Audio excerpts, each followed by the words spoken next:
მონაცემებით ვიყავი, ეხლა უკვე მე აღარ ვარ ოფიციალური მოვალეობის შემსრულებელი, ამიტომ შემიძლია ჩემი გვარი დავიბრუნო. მადლობა მობრძანებისთვის.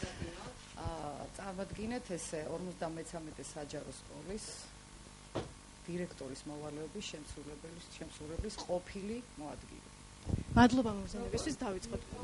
შემსრულებლის ყოფილი მოადგილე. ჩემი მოადგილე იყო შოლენა, რომელიც ავტომატურად ასრულებდა ჩემი არყოფნის შემთხვევაში დირექტორის მოვალეობას.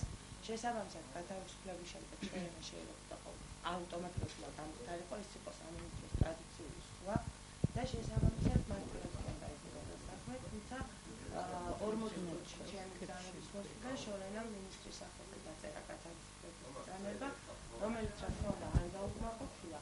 ამიტომ ამ სტატუსი ცოტა ისეთი გაურკვეველი კაზუსი. კაზუსია არ არის მასწავლებელი დირექტორის მოადგილე. ხო, მადლობა მობრძანებისთვის, გუშინ. ერთი წუთია. მადლობა მობრძანებისთვის, გუშინ შედგა საინიციატივო ჯგუფის შეხვედრა, რა გადაწყვეტა ამ შეხვედრაზე, შემდეგ შეხვედრაზე და საბოლოო ჯამში რაიმე გადაწყვეტილებდა თუ შეჯერდით ორი მხრიდან და რა პასუხები მივიდეთ ამ შეხვედრაზე. გუშინ ეს შეხვედრა იყო, მოდით ესე ვთქვათ, არ იყო ნამდვილად მშვიდი, შეხვედრა იყო დაძაბული.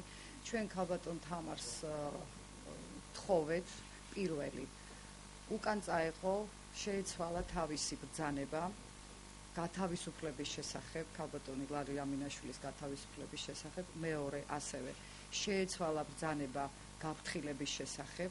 ეს თანმიმდევრობა გამოწვეულია იმით, რომ მან ჯერ გათავისუფლება გამოაგზავნა, ხოლო შემდეგ გააფრთხილა სკოლის დირექტორი, რაზეც ჩვენ მივიღეთ ქალბატონი თამარისგან უარი. საუბრის მომენტში გაირკვა, რომ ქალბატონი თამარი დაეყრდნო იმ დასკვნას, რომელიც დადო გენერალურმა ინსპექციამ.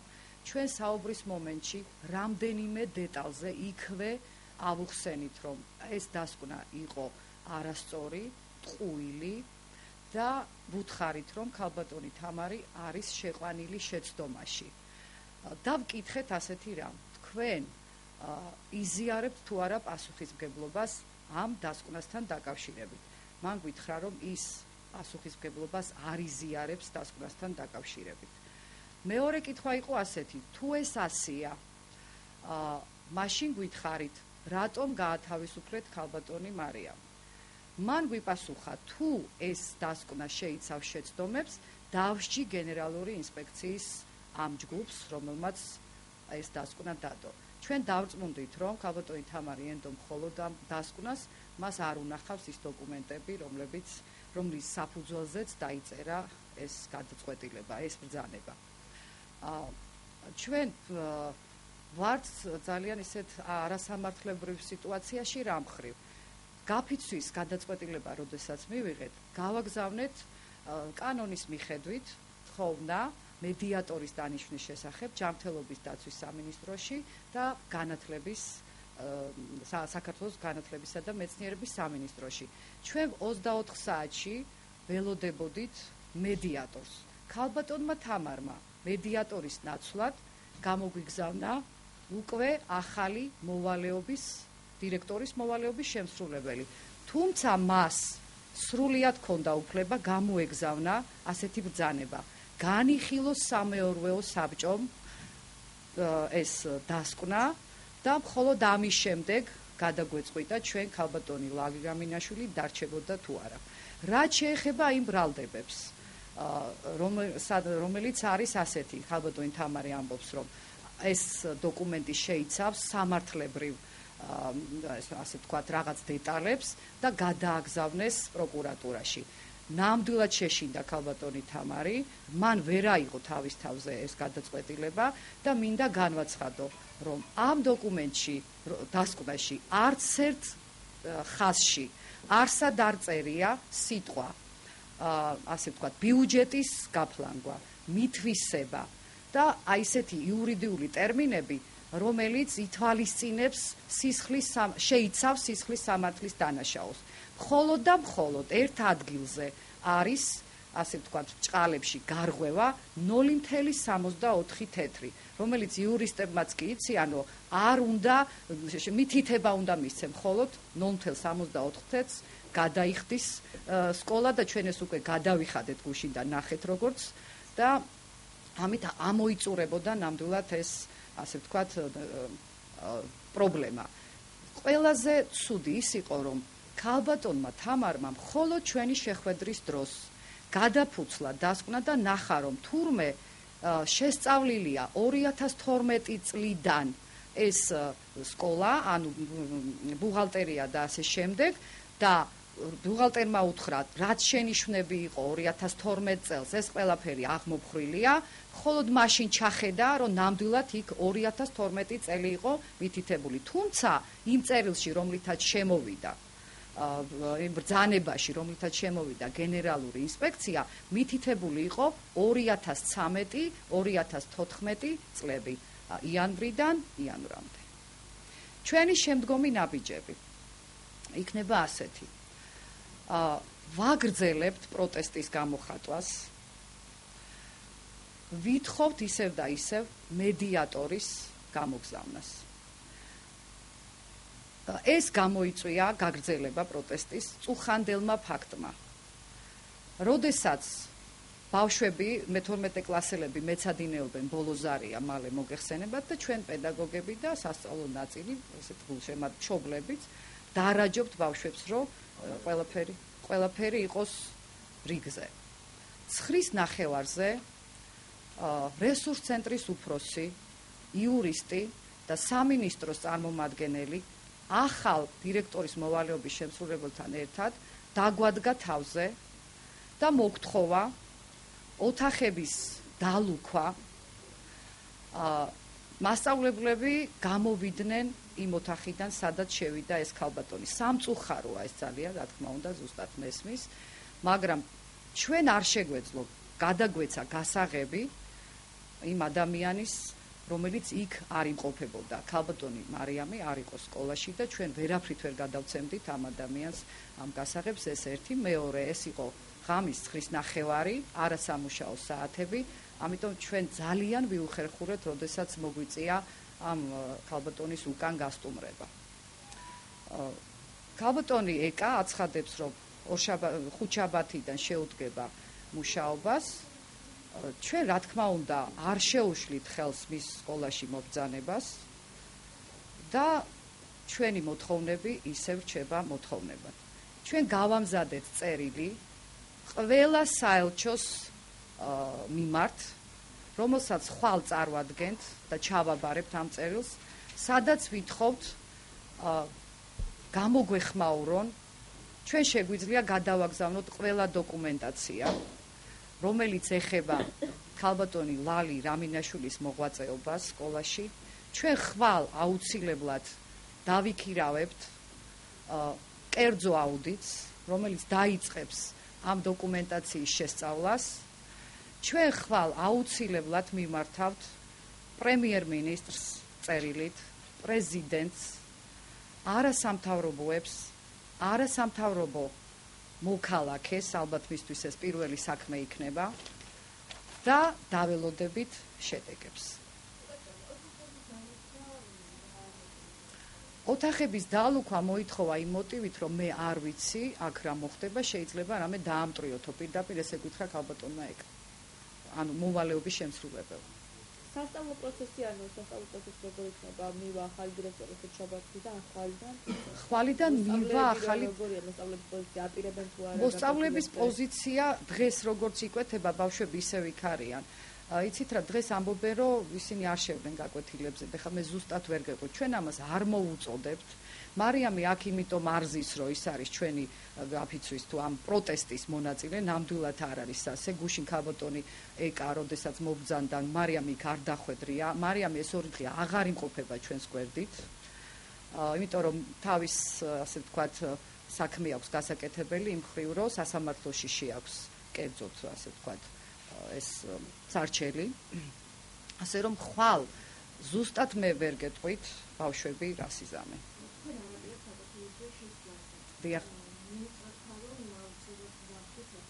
დიახ. დიახ. ჩვენ დიახ, გეტყვით. ჩვენ არ მიგვიღია სიტყვიერი გაფრთხილება, ჩვენ მივიღეთ მუქარა. წუხელ, როდესაც ეს სამი ადამიანი მობრძანდა ჩვენ სკოლაში, პირადად მინისტრისგან, ჩვენ არ გვინდა დავიჯეროთ, რომ ეს ქალბატონი თამარისგან იყო. იურისტმა გამოგვიცხადა, რომ აუცილებლად მოხდება სკოლის რეორგანიზაცია, ანუ დახურვა, სიები გადაცემულია, აი ზუსტად ამ სიტყვებით, რომ სიები გადაცემულია და ის ადამიანები, ვინც შეუერთდება ამ პროცესს, იქნებიან გაყრილი სამსახურიდან.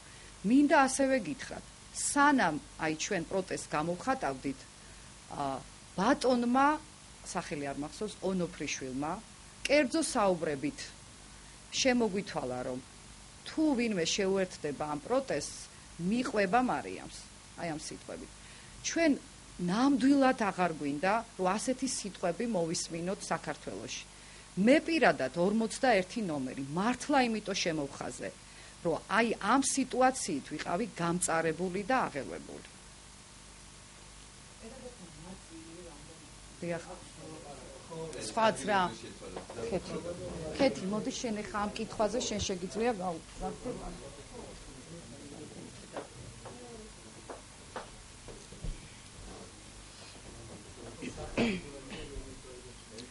კეთევა ნიჟარაძე, 53 სკოლის სამეურვეო საბჭოს თავმჯდომარე.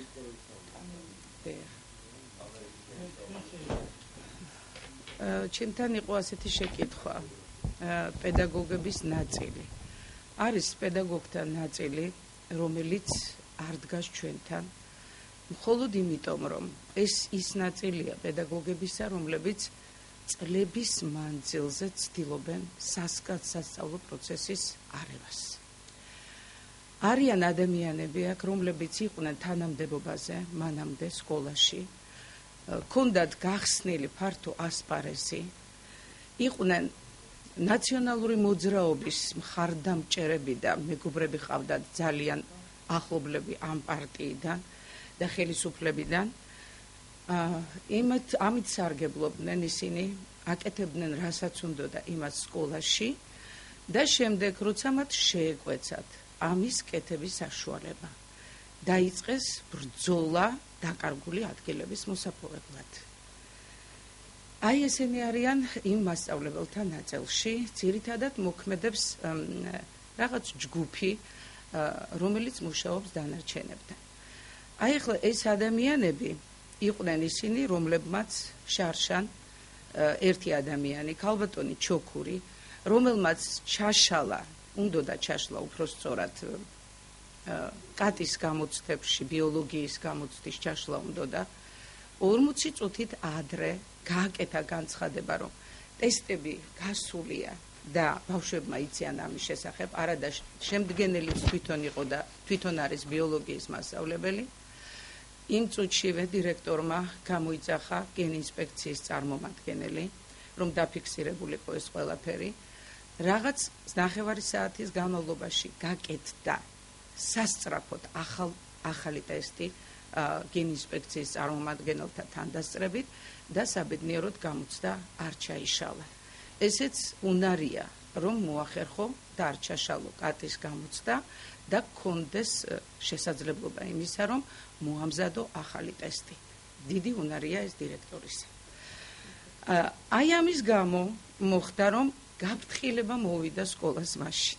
აი მაშინვე იყო ეს ჩადებული ეს ყველაფერი, იმიტომ რომ ერთი გაფრთხილება, შემდეგ თუ მოესწრებოდა 1 წლის მანძილზე მეორე გაფრთხილების მიცემა სკოლისთვის და წარმომადგენელი სკოლის არის დირექტორი, ავტომატურად გათავისუფლდებოდა დირექტორი. ამიტომაც მიზანმიმართულად სწორედ იმ დროს შემოვიდა გენინსპექცია შესამოწმებლად ვინმე თორნიკე ლომიძის განცხადების საფუძველზე, რომელიც საერთოდ არ ვიცით ვინ არის და არსებობს თუ არა ამ სამყაროში, არც მშობელია, არც ბაბუა, არც ბები, არც წარმომადგენელი სკოლისა და არავინ, ვისაც ჰქონდა ამის უფლება. შემოვიდა გენინსპექცია და გაამზადეს მეორე გაფრთხილებაც. დაასწრეს 13 აპრილს როცა გადიოდა ვადა სწორედ 1 წელი და აღარ იქნებოდა შესაძლებელი ამის გამო დირექტორის დასჯა. ეს რომ მიზანმიმართულად არის გაკეთებული, ალბათ აშკარაა და თქვენც მიხვდებით. აქ ინტერესთა კონფლიქტი იკვეთება, იმიტომ რომ გენინსპექციაში არის წარმომადგენელი, რომლის ოჯახიც ჩვენ სკოლაშია და აქედან თქვენ თვითონ გააკეთეთ დასკვნა. ჩვენ ძალიან შეგვაწუხა იმ ამბავმა გუშინ, რომ ქალბატონი მინისტრი შეცდომაშია შეყვანილი და მას ეუბნებიან სულ სხვა რაღაცას და არ არის გარკვეული სწორად საქმის ვითარებაში. კითხოთ იმ ბრძანებასთან დაკავშირებით, ანუ პირველად დირექტორმა მიიღო ჯერ გათავისუფლების შესახებ ბრძანება, შემდეგ გაფრთხილება. ამის შესახებ თუ ელაპარაკეთ მინისტრს და რა პასუხი მინისტრის? დიახ, ელაპარაკეთ და თქვა, რომ ეს ადმინისტრაციული ხომ იყო შორენა დარღვევა, ამას გამოსწორება ხო ესე იყო მე მგონი. არ უთქვა? არ მოუწია. მარიამი იტყვის დეტალები.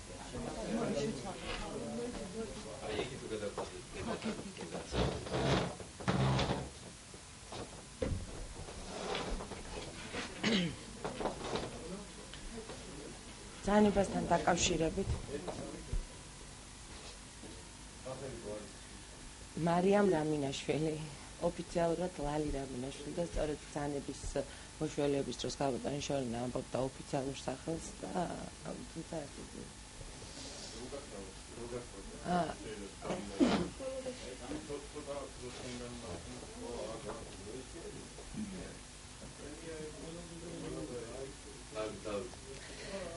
ბრძანებასთან დაკავშირებით შემიძლია გითხრათ. ესე იგი 10 საათსა და 40 წუთზე მოვიდა კადრების მიერ გამოშვებული ბრძანება, განათლებისა და მეცნიერების სამინისტროს კადრების მიერ გამოშვებული ბრძანება ჩემი გათავისუფლების ხელშეკრულების შეწყვეტის შესახებ, რაც თავისთავად გულისხმობს გათავისუფლებას, რომლის საფუძველი გახლდათ სწორედ გენერალური ინსპექციის უფროსის მოხსენებითი ბარათი, ანუ ის დასკვნა, რომელიც დაიდო 5-14 მარტის გენინსპექცირების შედეგად. 15 საათსა და 10 წუთზე მოდის ადრესატი, ოღონდ ჩვენ ელექტრონული წარმოება გვაქვს, ადრესატი გახლავართ ისევ მე, უკვე გათავისუფლებული, ოღონდ აღარ არსებული სკოლის დირექტორი, რომელსაც აძლევენ გაფრთხილებას, რომ აღნიშნული დარღვევები უნდა გამოსწორდეს ერთთვიან ვადაში. სავარაუდოდ ალბათ ეს ახლა ორი ამბავია, ან ძალიან ეჩქარებოდა ჩემი გათავისუფლება და სწრაფად დაასწრეს მოვლენებს და ჯერ კადრებმა დაწერა ხელშეკრულების შეწყვეტა და შემდეგ მოვიდა გაფრთხილება, ან უბრალოდ საფუძვლად იმ გენერალური ინსპექციის დასკვნისა დასკვნა დაიდო ჩემი გათავისუფლებისა, რაც უფრო ამძიმებს მდგომარეობას, იმიტომ რომ იქ ნამდვილად არ არის ის შემცველი დეტალები, რომელმაც შეიძლება გამოიწვიოს დირექტორის გათავისუფლება. ამიტომ ვერ გეტყვით, ეს შეიძლება გენერალურ ინსპექციას გითხოთ და სამინისტროს უფრო დაწვრილებით, რა ერიათ თუ რას გულისხმობდნენ, იმიტომ რომ ცოტა გაურკვეველია საქმის წარმოების მიხედვით, რას ფიქრობდნენ მსგავსი თანმიმდევრობის განხორციელების დროს. პირველ რიგში გეტყვით იმას, რომ აუცილებლად თქვენ იცით ალბათ საქმის წარმოების დაწყება სასამართლოში მიუხედავად იმისა, რომ ის დოკუმენტაცია, რომლის საფუძველზედაც ეს დასკვნა დაიწერა, მე ყველაფერი მაქვს, სასამართლო ამ დოკუმენტაციას არ მიიღებს, თუკი ეს არ იქნა ოფიციალურად გენერალური ინსპექციიდან მოწოდებული, მის ხელთ არსებული დოკუმენტაცია, რასაც გაითვალისწინებს შემდგომი საქმის წარმოებისა სასამართლო. აქედან გამომდინარე, 7-შივე მე უკვე დავწერე წერილი და გამოვითხოვე განათლებისა და მეცნიერების სამინისტროსგან ყველა ის დოკუმენტი, რომელიც სკოლიდან იქნა წაღებული, რის საფუძველზედაც განხორციელდა უშუალოდ იმ დასკვნის მომზადება, რომელიც გახდა ჩემი გათავისუფლების მიზეზი. შესაბამისად, აქაც არის ადმინისტრაციული საქმის წარმოების ვადები, ბუნებრივია არანაირი კანონდარღვევა არ იქნება სამინისტრო თუ მაქსიმალურ ვადებს გამოიყენებს ამ საქმის წარმოების პროცესში, თუმცა 10 დღიან ვადას ვერ გადაცდება.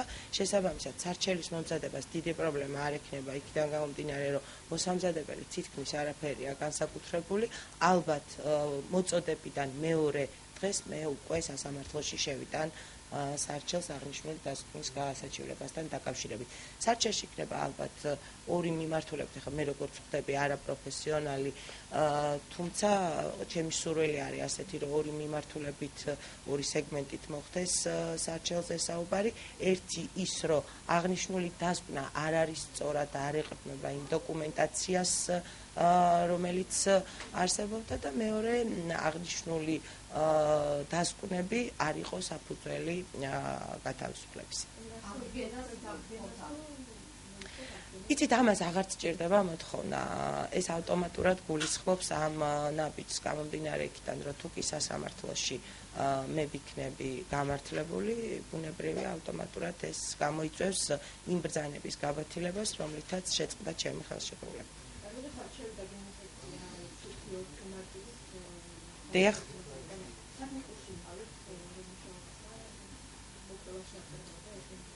არა, ეს რა თქმა უნდა მომიტანეს მინისტრის ბრძანება, რომლითაც ისინი ითხოვდნენ 2013 წლის 1 იანვრიდან დღემდე, ანუ 2014 წლის 4 მარტამდე მიმდინარე სკოლის დოკუმენტაციას, კონკრეტული ვინმე თორნიკე ლომიძის საჩივრის საფუძველზე, თუმცა საჩივარი მე არ გამაცნეს, ნაწილობრივ იყო ჩემთვის ცნობილი ეს ინფორმაცია, გამომდინარე იქიდან, რომ ვიცოდი სახელი და გვარი და არ ვიცოდი შინაარსი.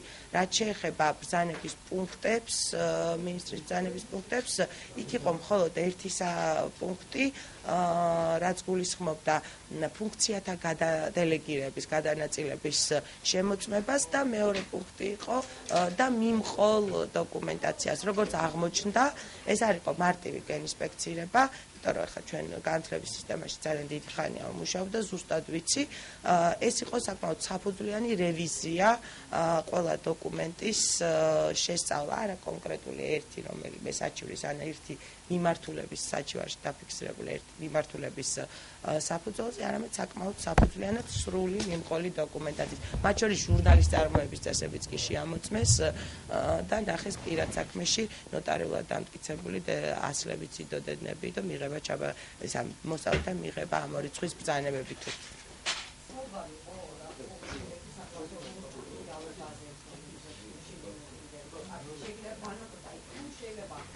კიდევ ერთი. ესე იგი,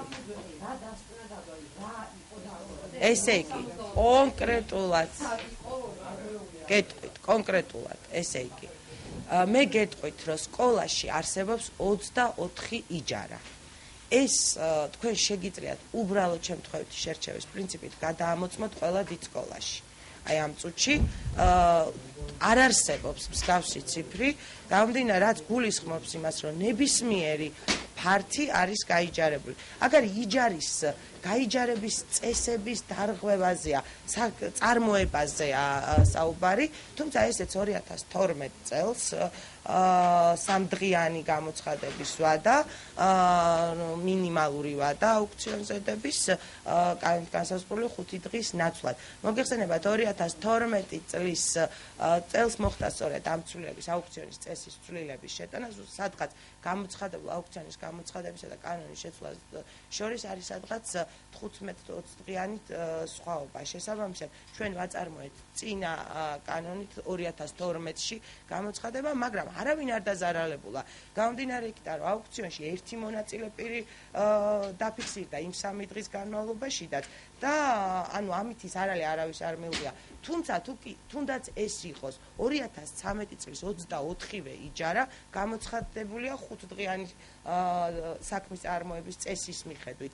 რაც შეეხება ამ 65 წელს ძალიან სასაცილო, იქ ვთქვათ სადღაც 8 ლარი და რაღაცა თეთრი წარი, ხა მე აგიხსნით რა არის. ეს არ არის არავის ზარალი. ხელშეკრულება ალბათ თქვენ ყველას გინახავთ და იქ არის ერთი ასეთი პუნქტი. ხელშეკრულებით გათვალისწინებული თანხის გადარიცხვა მოხდეს თვის ამ რიცხვამდე. ხოლო ყველა გადაცილებულ დღეზე გადამხდელს დაეკისროს 0.1, 0.5 ან რამდენსაც მიუთითებს განუსაზღვრავს ხელშეკრულება ზარალის ანაზღაურება ხაზინის სასარგებლოდ. ეს 64 თეთრი და ეს თეთრები არის მოგროვებული როგორ გეტყვით. ანუ, როდესაც თქვათ მოიჯარეს ქონდა ხელშეკრულება 10 იანვარს, ხელშეკრულებაში იყო რომ ყოველ 10 რიცხვამდე კონდეს გადასახადი გადახდილი სკოლის ანგარიშზე. თუ კი მოიჯარე იხდიდა 14-ში, მე მას წერდი რომ თქვენ სახელმწიფო ხაზინაში უნდა გადაიხადოთ გადაცდენილი დღეების 0.01% და ვითვლიდი 11, 12, 13, ანუ მდე 10-მდე, აი იმ ერთი დღის 0.01%-ით შედგენილი თანხების რაოდენობაა. ეს არავის არ აზარალებს იქიდან გამომდინარე, რომ თუნდაც იმ შემთხვევაში, რომ აღმოჩნდა ეს ამბავი, ნებისმიერ წამს შეუძლია მოიჯარემ ეს თანხები გადაიხადოს ისევ ხაზინაში, რომელიც ახლა მოგეხსენებათ იმ თანხებთან მიმართებაში.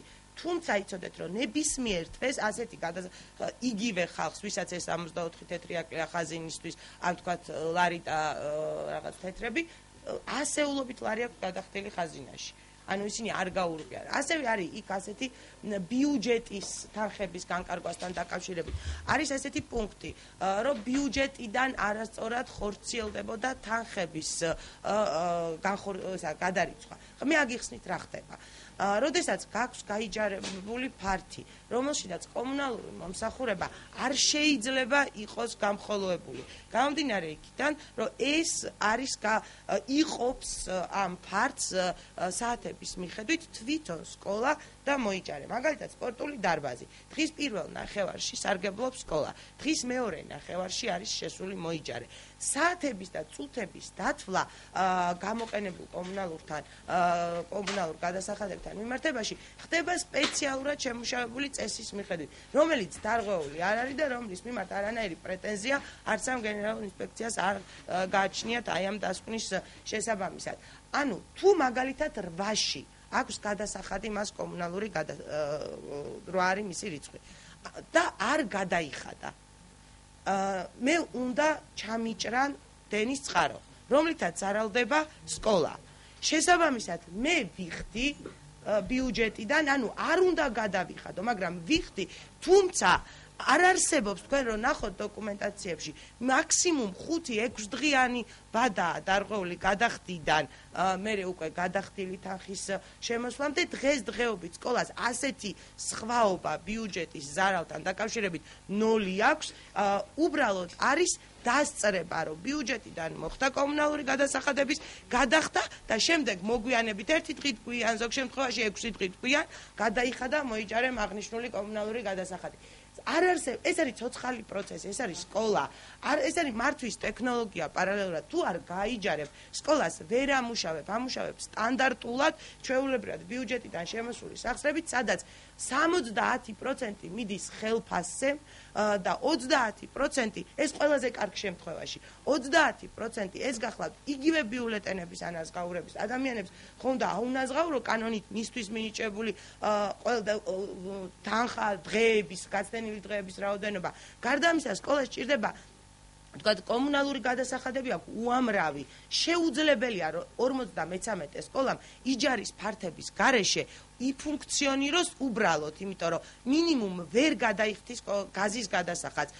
ამ მარტის თვეში 9528 ლარი მაქვს გადახდილი გაზის გადასახადი, იმიანვრით გაითვალისწინეთ რა ჩვენ მქონდა მხოლოდ მარტის თვეში და 7000 ლარი დენის და წყლის გადასახადი. ანუ შეუძლებელი არ არსებობს ბიუჯეტიდან ეს სახსრები. აიჯარებ ფართს ბუნებრივია მართავ პროცესს ისე რომ არ დაზარალდეს არავინ. აქედან გამომდინარე ახლა იჯარის ფართი სხვათა შორის წერილში მოყვანილი ბრალდებაც იყო ძალიან სასაცილო, რომ იჯარის ფართების გადასახადი გაზარდა. მინდა გითხრათ, რომ მე არ ვაწესებ იჯარის ფართის გადასახადს, მინიმალურ ზღვარს აწესებს აუდიტი, რომლის დასკვნები არსებობს სკოლაში და მე შემიძლია კანონით ამ მინიმალურის ზევით გავაასმაგო მოთხოვნის შესაბამისად. ეს იქნება პირიქით მართვის სწორი გზა და რაღაცა ისეთი კარგი პოზიტიური ნაწილი მართველის, რომელმაც შეძლო რომ მისი ფართი გააქირავა და მეტი ფული მოუტანა სკოლას. აქედან გამომდინარე, საერთოდ ვერ ვხედავ მიზეზს, თუნდაც იმ საჩივრიდან, რატო შეიძლებოდა დაინტერესებულიყო თუნდაც კონკრეტული საჩივრის საფუძველზე სკოლაში შემოსვა. 0.01 გადაცილებული დღის არავითარ შემთხვევაში სკოლის ანგარიშზე სახელმწიფო ხაზინს ხო და აი ამასთან და კომუნალურთან დაკავშირებით გეტყვით თან ეს იცით როგორი არა აქვს პრევენცია წინსწრებით ვერაფრით ვერ გადაახდევინებ იმიტომ რომ თუ არ მოიხმარა როგორ დაითვლი რამდენი მოიხმარა ანუ ის პერიოდი მოხმარების პერიოდი უნდა გაიაროს რომ დათვალო უთხრა რამდენი უნდა გადაიხადოს და ნუ ბუნებრივია ახლა და ის ყველა ის თანხა რაც იქ არის ჩამოთვლილი თუ კი რა ამ დასკვნაში თანხა არსებობს არის სწორედ ეს 0.01 წლის განმავლობაში შედგენილი თანხა იმ ერთი დღის ყველა იჯარაში ერთი და იგივე ტიპის ხარვეზია გამომჩა კი არა აი ვერც მივხვდი რომ რადგან ეწერა ხელშეკრულებას თქვათ 10 ის 10-მდე დარჩა მიღმა აი ამ ფინანსური დათვლის დროს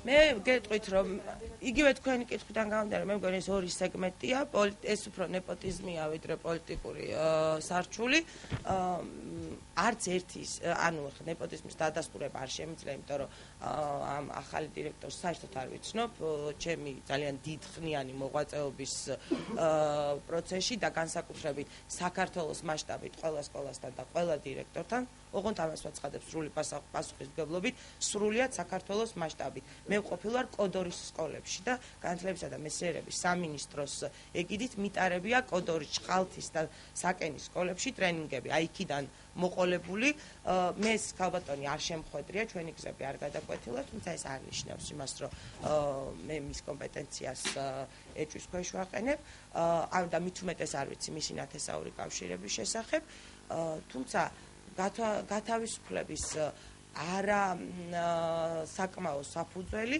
მაფიქრებინებს რომ ალბათ რაღაცა კონკრეტული ინტერესი იყო თუმცა მე ამაზე არ შემიძლია რომ გავაკეთო რაღაცა კონკრეტული განცხადება ასევე